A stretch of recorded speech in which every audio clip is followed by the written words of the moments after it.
Building long-lasting and sustainable relationships at work have multiple vehicles and verticals of productivity and production, which lead to more positivity. According to Gallup, employees with a best friend at work are 40% more likely to be praised for their work performance and productivity the week prior, and another 27% report that a positive relationship at work would propel them to report that work provided them the sense of empowerment they needed to maximize their fullest potential. Morag Barrett is the CEO and founder of SkyeTeam, an award-winning, women-owned global leadership development firm. They focus on building sustainable and successful organizations through the development of high potential and high functioning leaders at all levels. Barrett joined me this week to have a conversation about building effective relationships, leadership at work, and so much more. I'm Kevin McShann. Let's have this conversation.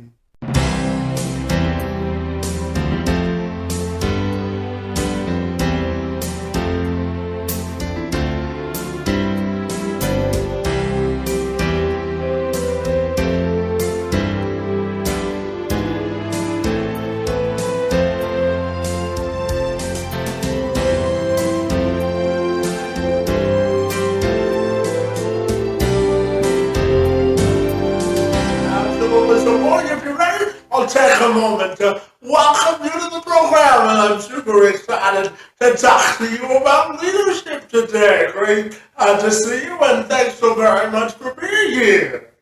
It's my pleasure, Kevin. Looking forward to our conversation. As am I, and you tell me that business is all about relationships, and in order to have effective relationships matter. So I'm wondering if you can tell me more. Well, I started my first career in finance, Kevin, where it was all about the numbers, and people were focused on, we're going to get rich, we're going to make unicorn widgets. And then I realized, though, very quickly that not everybody was able to deliver the results in the cash flow forecast. And when I took a step back to understand why, it wasn't that those leaders weren't smart enough.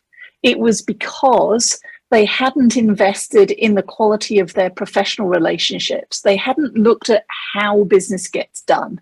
And so that was the inspiration for moving into leadership and executive development, becoming an executive coach, but also my two books that you see over my shoulder, Cultivate, and my new book, You, Me, We. And tell me about those books. What inspired you to write them, and what are they all about? Well, you know what it's like, Kevin. Everybody's your friend, especially at work when things are going well. But when the going gets tough, when the project is going off its rails, maybe you've been laid off or you're looking for that next job, suddenly we can find ourselves isolated at our point of vulnerability. And that's when the finger pointing and blame goes, it's not my fault, it's because sales didn't sell it. It's not my fault, it's operations didn't build it. It's not my fault, it's HR, they didn't hire the right people. Finger pointing and blame. So I wrote Cultivate to introduce what I call the relationship ecosystem, Kevin, a way of describing the health of our professional relationships, from allies, the people who have our back, not just on the good days, but on the tough days.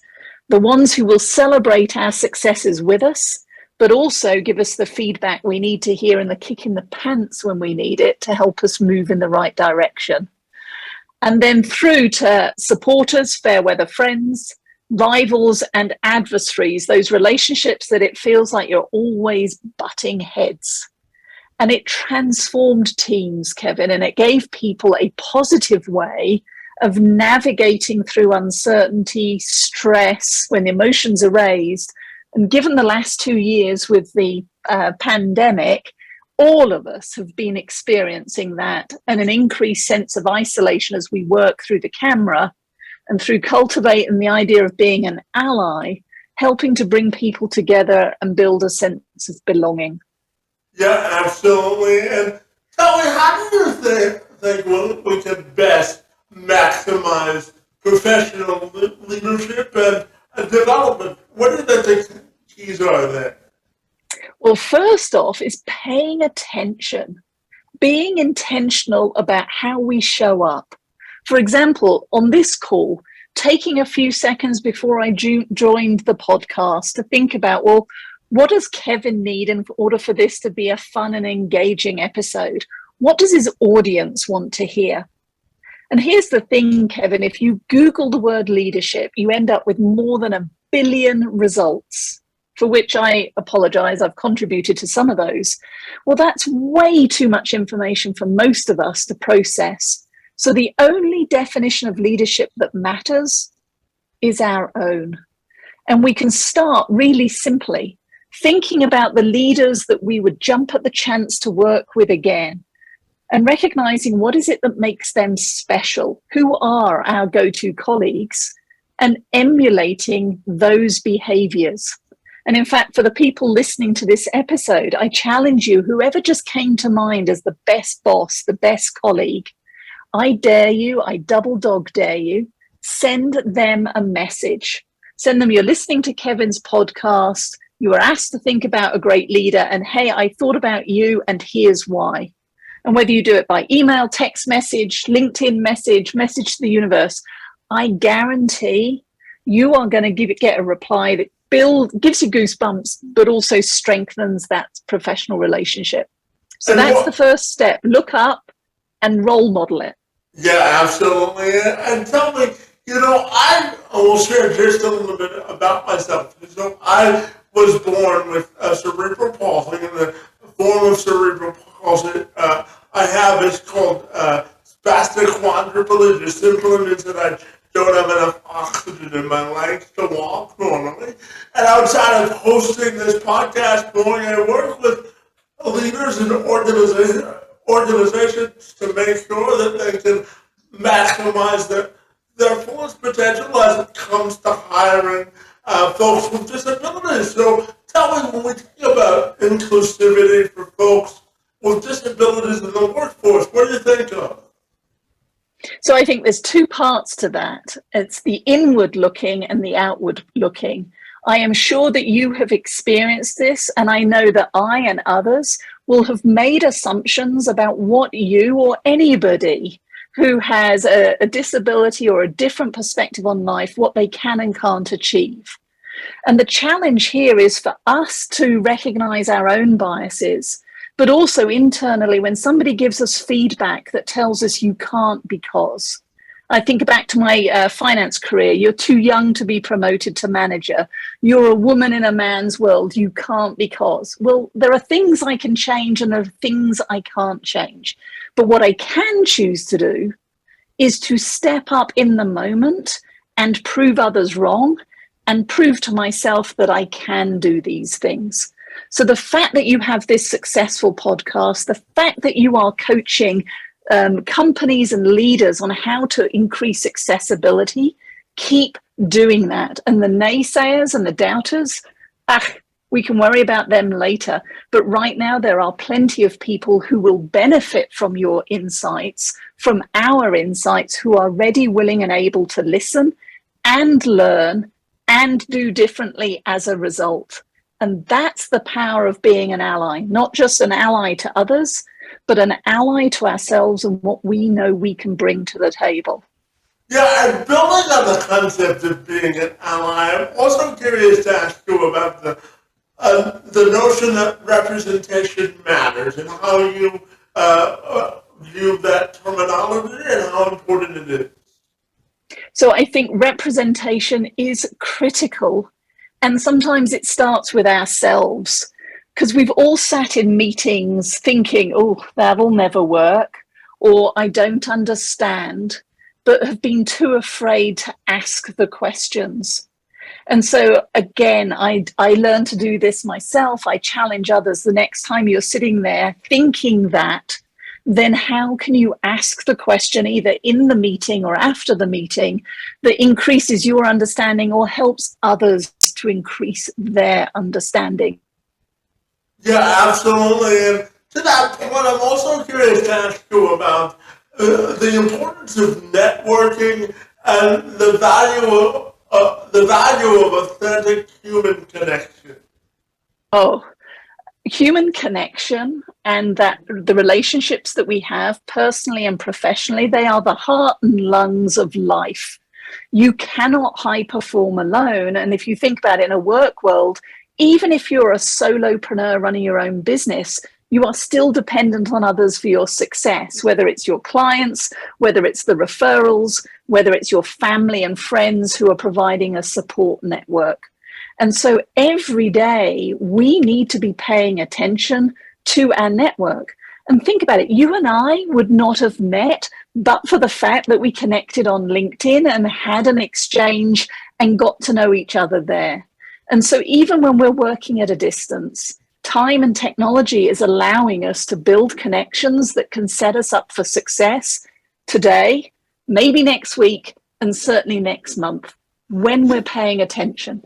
Yeah, absolutely. And you talk about making connections. And, I think one of the blessings of the pandemic, and there weren't many, but I think that the evolution of technology allows us to be more efficient in business. Would you agree with that? Well, yes and no. It's a double-edged sword because what I'm hearing, it's made us more efficient in business, but it means that everybody is doing more Zoom meetings, back-to-back meetings. They're not switching off. So that's true, the first warning. The other downside, Kevin, is many leaders, the inexperienced leaders, are getting onto the Zoom and the first thing they're saying is, Kevin, where's that report? How's the project doing? We're focused on the work. We're not taking a few moments to check in and ask, how are you doing? And checking in on the human side of the work that needs to be done, making sure that we're connecting with compassion, which is the second component that I talk about in my new book, You, Me, We, in the ally mindset profile. So technology, when it's used ruthlessly, is not, it may be efficient, but it's not effective. And we need to bring the human through the camera and spend some time connecting before we get down to the work that also needs to get done. Yeah, absolutely. Now tell me about SkyeTeam, the company that you run, building effective leaders no matter what aspect of business they come from. I'm fascinated. Tell me all about it. So it is the hardest I have ever worked. Working in a corporate role was easy by comparison, Kevin. And I remember starting SkyeTeam in 2007 with I'll give it a year and see what happens. And now it's 15 years later. We've worked with leaders from more than 20 countries and on 4 continents. And ultimately, it doesn't matter whether they're in gold mining or oil and gas, healthcare or finance. What holds us back every single time is the inability to have tough conversations, our unwillingness to hear the tough feedback when it comes at us, challenges with collaborating and teamwork. And that's what my team and I do at SkyeTeam. We are a high-performing team, but we also help build high-performing teams with leaders around the world. And it's the most fun I've had, Kevin, but also the hardest I've worked in the last 20 years or throughout my whole career. It keeps you young and always entertained, doesn't it? Oh my goodness, yeah. Life is too short to not be having fun. So we're picky about the clients that we work with, and of our 8 corporate values, 4 are connected with making it light, making it fun, bringing some joy to the workplace versus the traditional grindstone that we've been told it has to be. That is wrong. Yeah, and look, I'm curious to ask you about reversing attitudinal barriers and opening up a leader's mindset to accepting or exploring a new perspective on Well, it's interesting. I mean, I've gone through my own journey of adjusting because when I started in finance, I already alluded to it. It was a male dominated environment. This was in the early 90s because my career is pretty old. But it was suits and ties. It was speak when you're spoken to. It was hierarchical. It was follow the rule book. And it has taken me 30 years of my career to move from only ever presenting a professional face of I know everything, I've got everything under control, to being able to admit when I don't know, to ask for help, and to acknowledge the mistakes that I make. And we all have that journey. But what I've learned is that by having that courage and vulnerability to ask for help, to say when I don't know, to take the help when it's offered, the sky hasn't fallen in. In fact, our relationships with our clients have got even more stronger because we can work better together. And so there, Kevin, the shift here is from work is somewhere we have to go. Yes, we all have bills to pay, but rather turning it into an environment where we want to be, where we can thrive, where we feel like we belong, where our opinions matter. That's when you get to innovation, creativity, and a high-performing team. And when we're talking about high-performing teams, I'm curious to ask you about emotional intelligence and how important that is to really building a team that is sustainable. Well, when it first started as a phrase in the 90s, I remember I was in banking, oh, this is the latest buzzword, it'll never stick. But the more that I research it, it's one of my favorite workshops and content areas to teach. The more I recognize that it is critical and core to everything that we do and who we are. And in fact, if you want to learn more about emotional intelligence, my prescription is a bowl of popcorn and to watch the Disney Pixar movie Inside Out. Okay. And I won't do a spoiler alert, but you get to understand how emotions drive our behavior. And as humans, we're hardwired for the fight or flight response. And whilst you don't meet many saber-toothed tigers in the workplace, a look from a boss that sets off our amygdala that says, uh-oh, I'm in trouble, can cause us to shut down. Getting frustrated because a piece of technology or a project isn't moving as we expected can cause us to move from being assertive to being aggressive.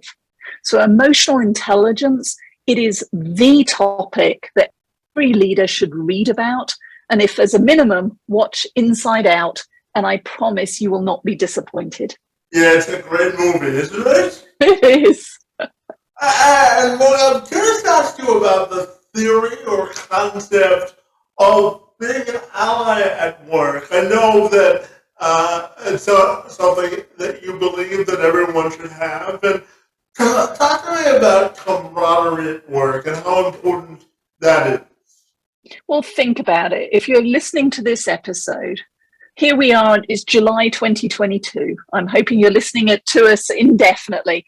But think about what you're trying to achieve personally or professionally in the next 6 months. What is your bonus dependent on? What is your paycheck dependent on you being able to do? And then identify the 3 to 5 people who can directly help or hinder you. And if on those 3 to 5 people, you don't have at least one ally, your best friend at work, then now is the time to start investing in those relationships. Because having one ally, the research from Gallup is clear, it results in a higher engaged workforce. When we have a best friend at work, it means we're going to take informed risk. We're willing to go the extra mile to help them or to help the team to succeed. So having a friend, one friend as a minimum, is the goal for all of us in the workplace. But in order to have a friend, we need to be a friend. And that's the premise of You, Me, We, my new book that comes out later this year. And Morag, I've waited 15 minutes to ask you this question, and I can't wait anymore. Your accent tells me that you had some interesting experiences. So tell me, where are you originally from, and how has it given you a perspective on life? So when I'm feeling mischievous, I tell people that I'm from Texas, but the accent is Okay. actually from England. I grew up there and I moved to Colorado 17 years ago. And so that has given me the opportunity to experience two cultures, America and England. We may share a common history and allegedly a common language, but I can tell you there is some English that does not translate into American English. And so just being curious about people's lived experiences and how we can be better together. That's what drives me and drives my team at SkyeTeam. And tell me, you brought up being curious. How important is that to being an effective leader? So curiosity, is that? Yeah, Yeah, curiosity. Yeah, curiosity. yeah. How important is it to being an effective leader? Yeah. Well, if we put it alongside ally minds, emotional intelligence, if we put it alongside the importance of having and being a friend at work, curiosity is what gets you to the next level.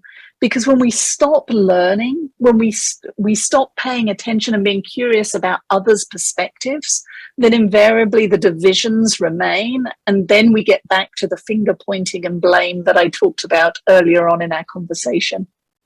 Yeah, and tell me, as a leader, how important is it to sometimes relinquish power and really empower the people who work for you? Oh, it's key. So I learned, obviously I started SkyeTeam in 2007, and it was just me. So Morag's way was the way. And before that, I've led teams around the world in a corporate role. So I've learned to be a leader, and sometimes I've done well and sometimes not so well. But as I grew SkyeTeam and Eric and Ruby joined me and others joined me, I learned that Morag's way is not always the best way, but it can be tough to relinquish control.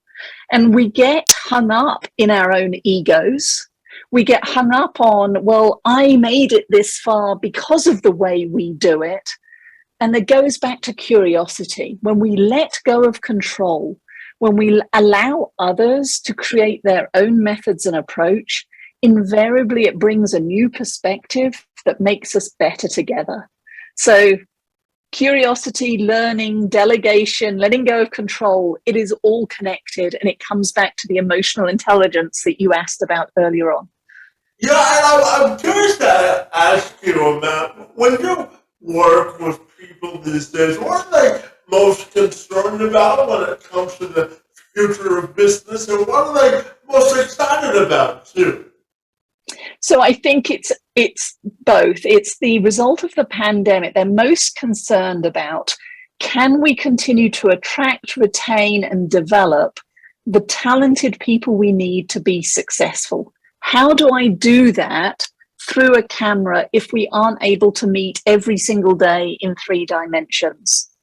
And so that is, I think, also what people are most excited about, is how do we flex the traditional definitions that used to say that work had to happen between 9 and 5 if you were lucky, at an office after a 30-minute or a 1-hour commute. Right now, what's it doing is it's opening up the possibilities for you and me to work with companies and colleagues that we may not have had to do from the comfort of our own home. So it's two sides of the same coin. Fear over doing it in a hybrid environment, but also excitement for the opportunities that it brings. And Morgan, my last question for you has to do with, how do you think you want to define your life dash? And what I mean by that is, I interviewed an executive coach a couple of weeks ago, and his name's David Averin, and he told me. I know David. Yeah, he told me about. Small world. I know David. He's phenomenal. He's a great guy, isn't he? And at the end of our conversation, he told me, when I asked him about his legacy, he told me it's not about the year you were born and the year you die. It's about the dash in the middle and how you want to define the way you want your dash to be remembered when you have a chance for impact. So I'll end our conversation by asking you, how do you want your dash to be remembered? I think I want to be remembered as it was fun while it lasted, and that I helped inspire others to be better in whatever game of work or life that they're playing. And that's how I want to be remembered, for fun, but helping others to achieve what's important to them. Yeah, putting together a life puzzle. You know, there's a sign in my office that says that everyone's portrait of success is different, isn't it? It is indeed, yeah. Absolutely. And Morag, tell me if people want to get connected with the great work that you do with SkyeTeam with you personally, what's the best way they can do that? Well, they should definitely connect with me on LinkedIn. If you send me a message, consider me an ally, I will respond. And you can also learn more about me at SkyeTeam, SKYE, team.com.